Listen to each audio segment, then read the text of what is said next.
Welcome to the Cornerstones Pastors Podcast. Pastor Scott here with Pastors Brian and Matt. We're live from the beach. We are still a respectable 10 to 12 feet away from each other. At the beach. Can you hear the wave? Huntington Beach. We're in the same weird room we're always in. The room It's with warm the extra today. space. That's right. The room with all the room that we can. So today's episode is on how to thrive. Are you losing it in your apartment? We want to relate to you Because we're losing it here. We're losing it. I think it was Amy Carbo who told me the other day. She's like, I was listening to the podcast. I was just so encouraged because I felt like Matt was losing it just like me. Yeah. Wait, okay, Yeah, hold on Amy. though. Was that supposed to be like a seagull, like a pigeon? What was that noise? So everybody, Brian's never been to the beach, so he actually, and I don't know if you can tell by his skin tone.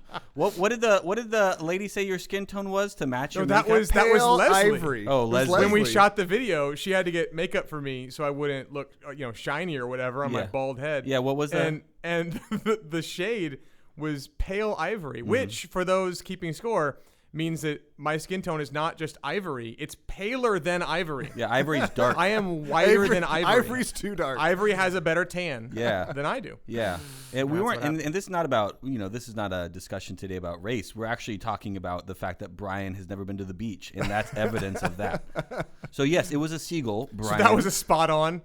Like a spot on. That was a impression. seagull. You it's just my didn't fault know. for not going Yeah. to the beach. You, All right. Yeah. You haven't been to the beach or the Ralph's parking lot. Yeah, Apparently. or Scott's backyard. Scott's backyard Why too. are they all in the Ralph's parking lot? I don't know. Because there's so many. So many seagulls. We have parrots in my neighborhood. Do you guys have? We do. There's a whole story about Yeah, that. there's a whole Google parrots, West Los Angeles. There's a whole story. Yeah, I'm not going to do that. Not you. Just Oh, somebody okay. should. Just somebody should. So the episode today is entitled "How to Thrive in Times of Quarantine." We obviously Yeah, are clearly the, we've got are the a lock on guides to get you there. Really, more than anything, this is kind of a part two. We just wanted to provide an opportunity to follow up the last time we talked about this a little bit more generally, from 7 weeks of our experience, of your experience. Want to just kind of talk to you a little bit about where we're all at and how we can continue to both strive to have an eternal perspective in the midst of this, and how we can just remember and experience God's grace in moments like this, which is so important. I think we're going to talk a lot about that. But actually, Brian, things have been like a little crazy for you, a little chaotic in your house. One to could say, say that, say yeah. the least. And Matt, I know things have been crazy for you, but I think for all of us, less so than the Brian situation. So I'm gonna let you guys take actually those, like, I want you, Brian. So I get to represent crazy. You get to represent All like things are nuts right now. things are nuts right now. Okay. And Matt, you get to represent things are like abnormal, but the ways that they're hard are actually kind of more subtle, right? Like things aren't completely upside down, but they still seem to be, confusing and difficult. Okay. And I can do that. I was going to tell you this before we started recording, but then we were telling stories, and now we're here. Here we are. There we go. So what are some of the ways? I mean, maybe actually let's just start with your experiences. And maybe I could have used this caveat afterwards. But what are some of the ways that this like safer at home time has been hard? What are some of the ways that it's been hard that have surprised you? Yeah, I think there's some subtle ways that it's been hard. Wait, okay, so Matt, like what is, like, so people can understand like what we're talking about here, like, or the context, like what is your situation, like what stayed the same, what's changed, like in terms of your day to day, and I'll tell mine, and that will maybe help people understand where we're coming from. Okay. This is getting very personal. This is getting very personal. We don't have to make it No, personal. so normally I wake up, and then there's things to do, and I have Gripping audio. I don't know if everyone knows this. I have two jobs. I work here at the church, and I work for the family business as well. Most of my time is dedicated to the church, but we also have about 25% of my time is with the family business. So that is, the family business is an essential business, but there's a lot changing, a lot of things happening, a lot of laws and things and cautions and care that we're taking with employees, a lot of conversations with employees with concerns about their family and different things like that. So I've kind of in that context have merged into more of like a counseling role in that sense. I'm not going out to see people as much. Obviously, I'm at home. We come here for Sundays, and then there's a lot of things going on in the church. There's a lot of questions, a lot of people struggling with different things, a lot of emails. I probably have 2 to 3 times, I would say, the emails and phone calls that I normally do. The Zoom calls and kind of video conferencing is pretty constant. And then there's I think the other thing that adds the layer of complexity is the kids at home and the things at home. Just having Nicole now be not just mother and wife, but also school teacher, which is extremely hard for a lot of the people out there doing that. And we are trying to partner in those ways, and I'm trying to be helpful. And this is a shocker. I'm not always helpful. I don't know if that's news to anybody, but I'm not always helpful. And so that's Nicole keeps sending you to elder meetings, and we keep sending you home to Nicole. Yeah, she's like, you need to go away. Yeah, she's doing great, but it's hard. I would say so. It's really tricky and really hard, and I'm constantly trying to think through what are ways I can be helpful at home while still doing the responsibilities that I have in the different spheres that I have responsibilities. And I would say on top of that, I feel like I'm interacting with my neighbors tons more, which is ironic because everyone's stuck at home. But there's a lot of neighbors. There's a neighbor I have who has a small business and was asking me to help figure out some things with the small business loan thing, and had a lot of questions about that because he's new with technology and those kinds of things. There's tons of things that have come up with neighbors, people needing help, people needing support in different ways. That has been a unique opportunity as well that I actually didn't expect. I expected none of that, basically. I expected that to disappear. So that's my situation. Okay, what's yours, Brian? So given that, what are the things that have surprised you? Like, what are the parts of this that have been hard? So we talked about this maybe a month ago, Yeah. right, with everybody, and because say what we thought it might be like, but yeah, what's I think the thing that's most surprising to me is how tired I am. Even though that maybe shouldn't be surprising in some ways because there's still a lot going on. But like in general, I'm not traveling as much or going out as much or meeting with people face to face as much. There's a certain kind of emotional exhaustion from this time that I think layered on to extra responsibilities, being out of routine. And I would say that build up over 7 to 8 weeks is weightier. Like I thought I would adjust quicker. How about that? I thought I would adjust quicker to a new difficult life, and I don't think I've adjusted as quickly as I would have expected. So that's a shout out to Amy Carbo again on that one. Yeah, I'm still struggling in that way, and it's hard. So yeah. Okay.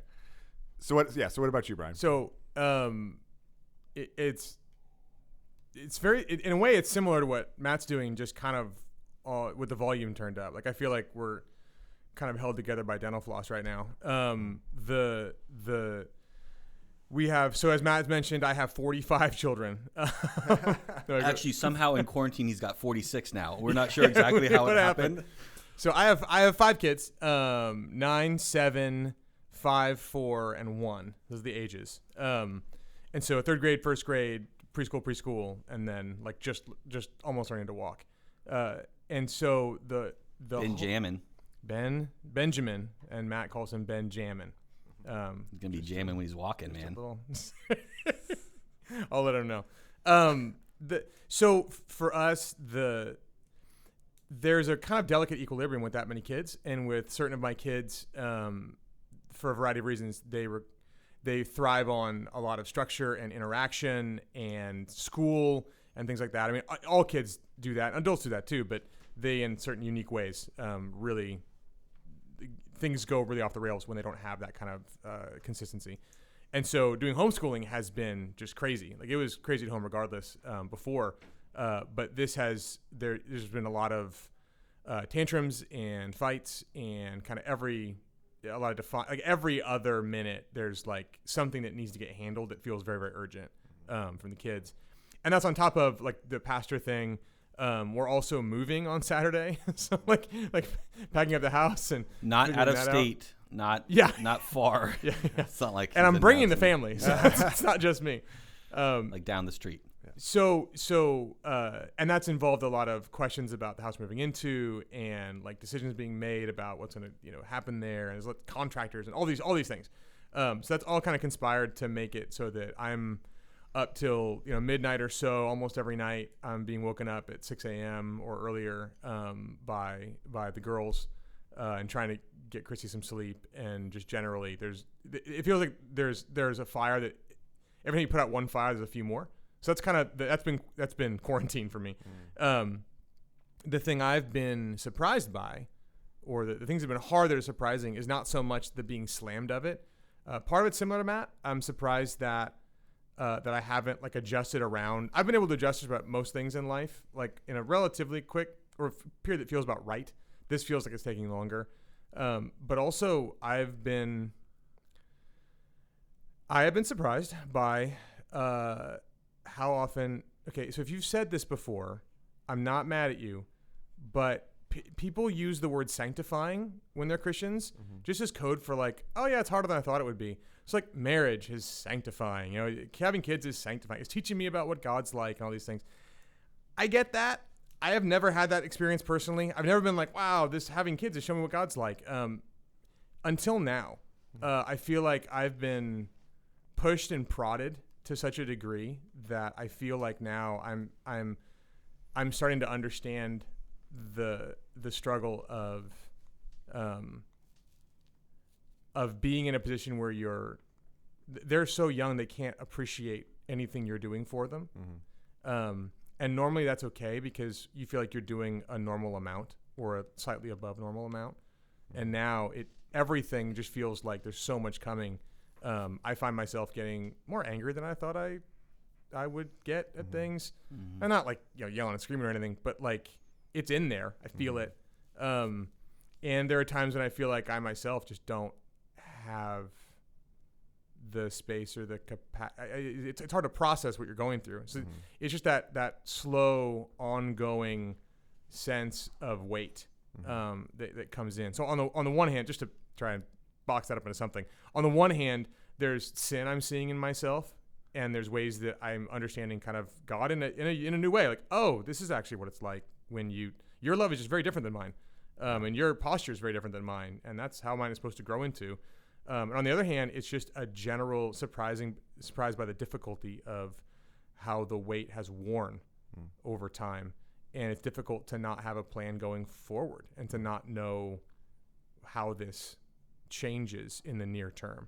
Totally. So I don't know if that makes any sense. Well, but that's something. No, I think it's helpful to get the snapshots of just these unique experiences and the varieties of them, right? And I think there's just so many varieties in the midst of our church.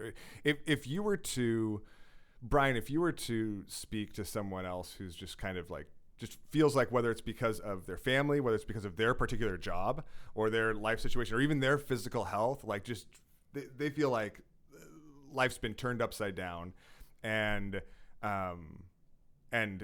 it's being held together by dental floss, right? If you were to encourage them to speak to them, what would you want to remind them of kind of in this moment, like 7 or 8 weeks in, not working towards, Sure.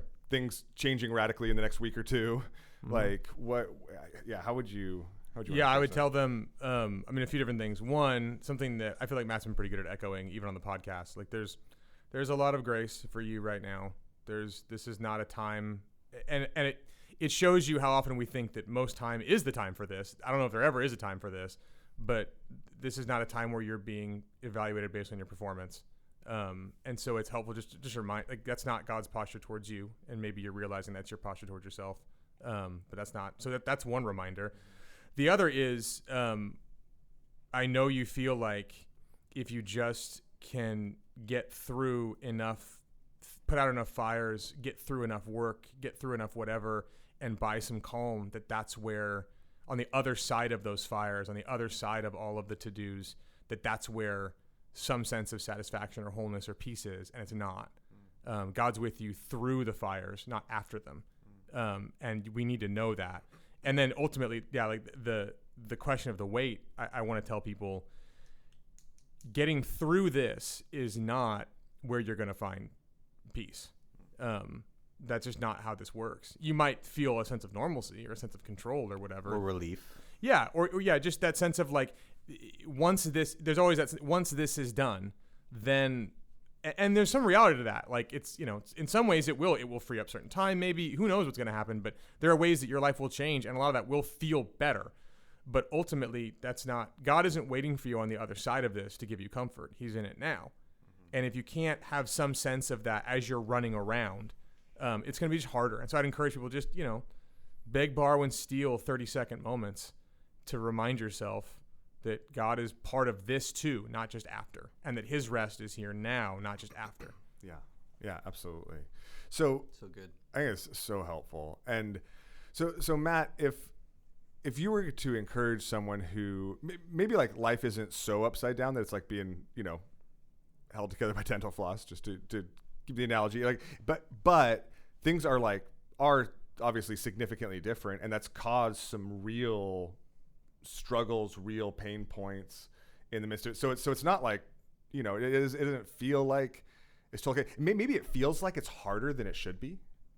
Right. If that makes sense. Like for people who are like struggling and they're like, oh man, like, I don't know, like I look around, like things are like, they're different, but they're not that different. Like everybody, all these other people have it harder than I do. Why is this so hard for me? Like how would you, I don't know, how would you seek to encourage them? Like someone who maybe they still have a job, they're working from home. Yeah.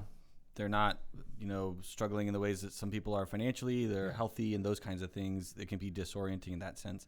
You said something in our first one, Scotty, that I think is stuck with me and I think is really, really, really helpful about creating temporary rhythms in life. Mm-hmm. And I would say for anybody, but I think especially for those people who are doing okay, but maybe the externals of life are okay, but there's some struggles internally and maybe more subtle things. I think creating those rhythms and maybe readjusting them every few weeks as well to kind of a new season of tweaking them to make them better support you in that time. I think adding those to life is really important and something that has stuck with me throughout this whole process, that I need to put in those temporary rhythms. And I would say there's something about the way that the world is right now that continually pushes against that.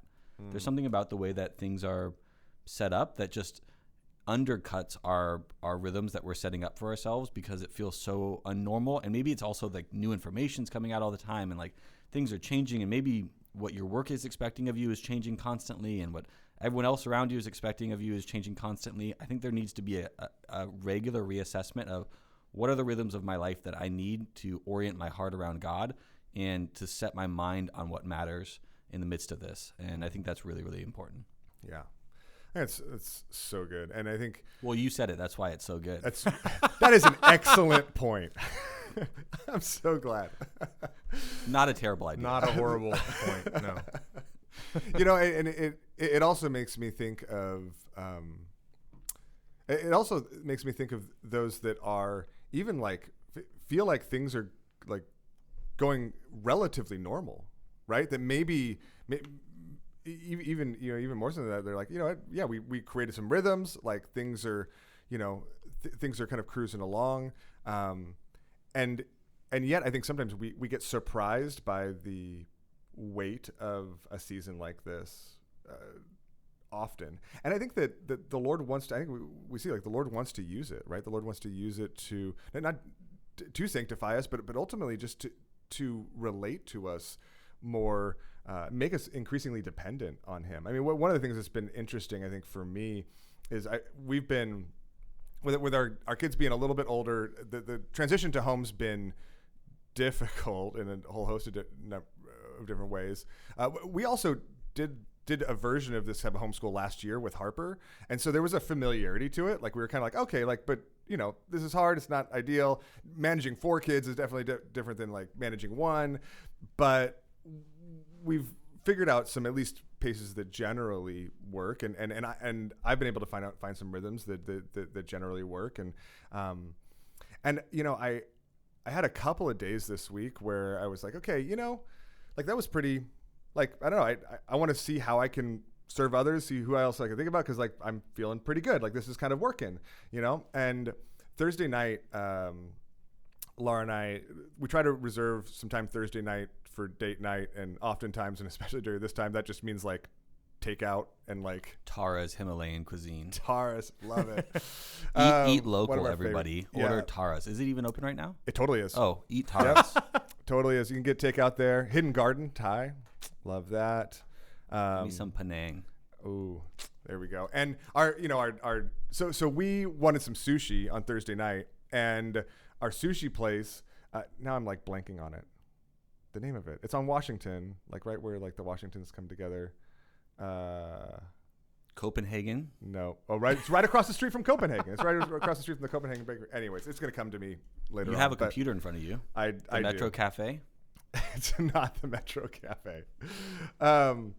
So we wanted sushi, so Matt's gonna look it up for us. So we wanted sushi, and I like after a couple of long days, I'm like, I just need a walk, right?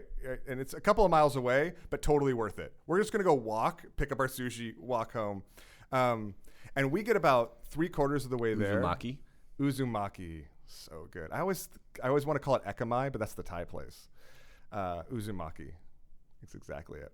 Actually, and is Ekamai a Greek word? I don't know. It's the middle form. So we get there. That's a Koine Greek joke for those keeping score at home. So we get like 3/4 of the way there, and Laura mentioned something about like our prayer time, and we had been like doing some family prayer time like earlier on during this like quarantine time, and because of a few different things we were doing, like some of that had fallen away, and she kind of like asked about like, hey, like what do you think about that? Like, is that something we want to continue? And like, I lost it. Like I lost it on the corner of Sepulveda and Washington. I was like, got so defensive. I was like, what? I'm trying to do everything. Like I'm scheduling everything. Like I don't know what, like, do you have a solution with the problem? You've like now, offered. I mean, I didn't yell at my wife, but like I was not happy. And she's like, what? Like all of a sudden she's like deer in the headlights. Like what just happened? And I'm like, no, don't look at me like that. Like I'm not the one being unreasonable, right? And so she always the thought process. Anytime someone says I'm not the one being unreasonable, that's the sign of just impartial objectivity. So thankfully we've been married. We've been married 17 years at this point, and she's like, okay, like this isn't like I've been here before. She's like, okay, I'll just okay, like whatever you want. Like I'm not gonna like push this. And we walk like 2 blocks further, and I like sit down on the curb, and I'm like, I don't know what's wrong with me, right? Like I don't know where this like came from. And she's like, yeah, I don't either. And it like, and it was this tiny little, and I mean, it took a while. Like I had to process, she had to process. We like talked. I was late picking up our sushi because we were like, and I'm like, well, hey, it's social distancing. Nobody's around. We can have this conversation here on the corner of Washington and Cotner. Like it doesn't matter. So if you drove by though, yes, that was me. And so I was like.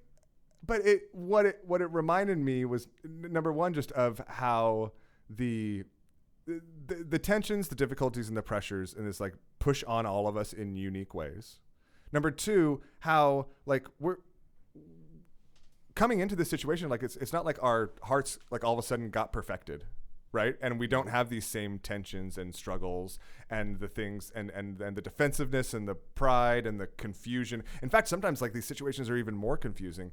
And you know what? It made me realize that we not only need like grace, we not only need grace for ourselves in the midst of this. I think that we've been encouraged, but I think we would want to also just encourage you to have grace for one another. I think there's a pretty good chance that most people who are listening right now are like they feel like their marriage is kind of struggling.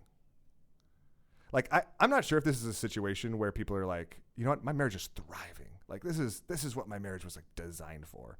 And what I want to like say to you and say to you is that there's a like, I think what God's calling us to in this time is not only to have grace for ourselves, but to have grace for one another, to extend that. I mean, there was the kind of grace in that moment that Laura extended to me. I think the grace that we can extend to one another that just says, yeah, like this is hard and we don't have to like understand it all. And like, let's try to figure out together what the road forward looks like, right? What the next few steps look like, you know, together, because I think we are around one another and together more, and that's going to like rub in unique ways, right? It's going to impact us in different across ways. The board too. I mean, like for everyone. So like if you're you know, single and your quarantine is like just you, you know, and like maybe maybe you work freelance or whatever, so it's very isolating. A way of extending grace is when people are maybe a little more absent than you'd like them to be from your text messages. Like just kind of like just a couple seconds before jumping to that conclusion. Like, and that when you're someone like me who's slammed with people in your house, that you're taking a few seconds to consider how different everyone's situation is and kind of how we're all carrying something. And maybe take that time to send a text. Like there's just different ways that which showing grace looks like a lot of different things for a lot of different people in different situations. And it's just being extra cognizant that we're all carrying something and we're carrying it in different ways with different pain points. I think is just a huge way of handling a time that feels a lot more crushing in a sense now. Crushing might be too strong, but it might be accurate than it did week 2. Yeah. So I think that's absolutely true. And I think that one of the things that's really interesting is we have this call to this New Testament call as brothers and sisters in Christ to bear with one another, right? And we see it over and over, to bear with one another. And so it's not just like show grace to one another because that's how you're going to get through this. Yeah. Like it's God's calls us to show grace to one another, to bear with one another, to be forgiving towards one another, because that's how he has shown us love, right? And it's this thing, powerful way that and I think that one of the things that I've seen even for me is that there's all the ways like before this that I knew how to bear with people. Like I knew how I was going to need to bear with people. This is it just introduces a whole host of new ways, right? New things that I'm not used to bearing with. I'm not used to having to bear with both, right? I'm not used to having to deal with these things myself, and I'm not used to having to bear with these things in the lives of those around me, whether it's a roommate or a spouse or a child or a parent or a friend that's not as responsive as you want them to be. And so that's not just a like good tip to get through life. Like this is what it uniquely looks like to strive for Christ-like love in the midst of any situation. Well, that's the teaching. So I was with my young girls a couple days ago. I started saying, God, you know, ladies, like we have to just be, it's a hard time for everybody. We have to just be extra patient with each other. And I think it was the 5-year-old who looked at me and said, like, extra patient? Like she didn't have she understands patience as patience. Like extra patience. If you have to be extra patient now, it means you weren't patient before. And she's 5. And I was that's part of the learning to me is this is an interesting thing where maybe extra patience isn't actually a thing. Maybe we're just learning the depths of what Christ-likeness looks like in a new way, which isn't meant to necessarily shame us into some spiral, but to just say there's ways that God works in this to teach us what life like Jesus is. And I think that's a perfect example of how the interaction, right? Even between you and your 5-year-old helps to, in both of your hearts, like bring out these truths that we need to be reminded of, that we need to see. And it's why actually I think that interaction with one another is so important, even when it requires difficulty. But we talked about, I mean, you talked about weeks ago, Brian, like this is intended to be physical distancing, not social distancing.